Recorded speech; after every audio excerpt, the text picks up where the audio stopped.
Honorable Mentions.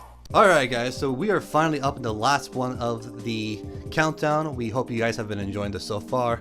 Unfortunately though, with all the games that have been coming out for next year, we had to make this into a group decision. So not all the games that were going to be coming out are for next year are on this list simply because of that. So we thought it would be good if we did something a little bit different and actually name off our honorable mentions here.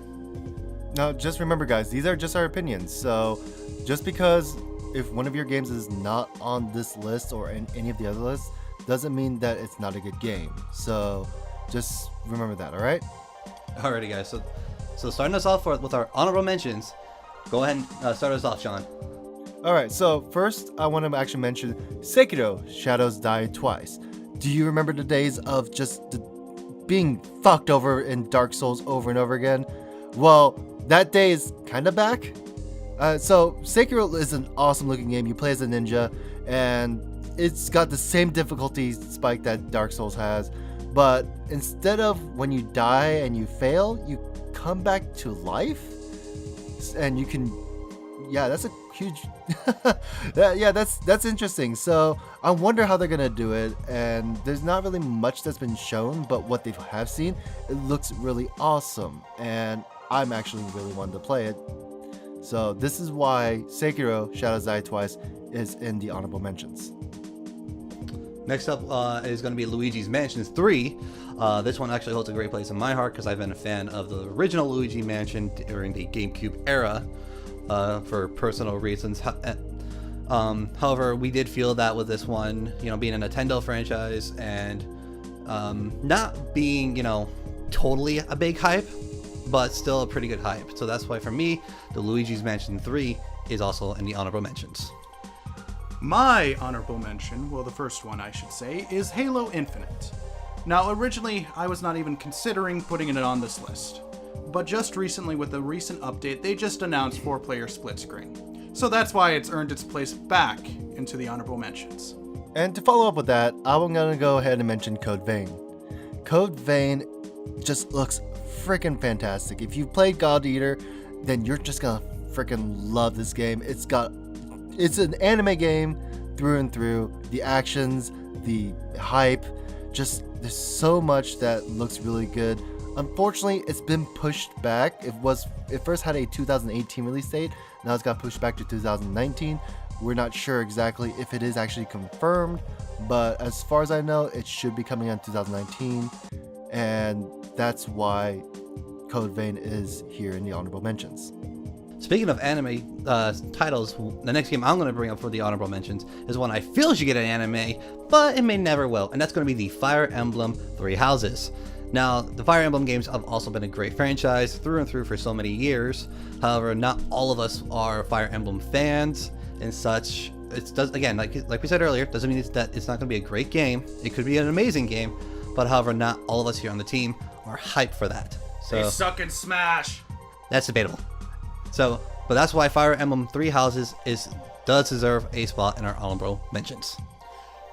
So, the next one on my list, and surprisingly it's another Xbox title, is the Gears of War 5. It was actually up for debate if we were actually going to put it on the main list or not, but the only thing again we had for it was just the announcement trailer back at E3. Now, the story has me a little excited, but there's not really much to go off until we see a little bit more gameplay, which I suspect we're going to see that soon.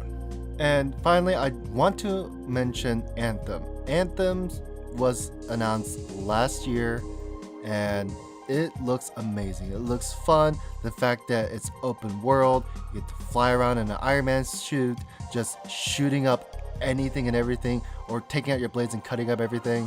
It just looks freaking fantastic. Unfortunately, since it's being developed by BioWare, we're kind of a little iffy on it. Not to mention that it's, despite the fact of how it looks, we're not exactly sure how it's going to turn out. So that's why it's our biggest fear of it. We're actually really hyped for it, but we're also pretty terrified.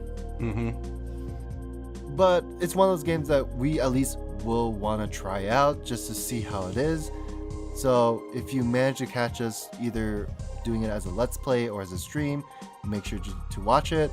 And that's why Anthem is here on the honorable mentions. And lastly, the final one on my list is going to be Crackdown 3. Now, me personally, I haven't played a lot of the Crackdown games myself. However, we do realize that there's game does have a lot of hype, from its first-person action to its characters and designs and all around just community with this game franchise. However, yeah, exactly. The other ones, as well as Teddy Cruz is in it, so that's pretty funny. However, once again, though, it is not a game franchise that we on the team are very too hyped about, and again, why this is on the honorable mentions list. So the last one I will be covering, and it's a little bit of an interesting one, is Rage 2. A lot of the footage has actually been coming out of it. Some gameplay has been revealed. It gives me sort of a Borderlands 2 vibe a little bit, with a lot of the stuff that you can do and everything, and even the colors. But I've never played, we haven't played the first one to really judge it, and I've heard there's been mixed feelings from the first one. So the second one has a lot to live up to. So that's why it is our last honorable mention. And with that, make sure to tune in tomorrow for our number 1 pick. It's most likely going to be an obvious choice, but if you guys don't really know, check it out. And if you do know, still check it out, because it's a pretty big title, and it's a title that we all have been waiting for. So with that, this is Team.EXE logging out.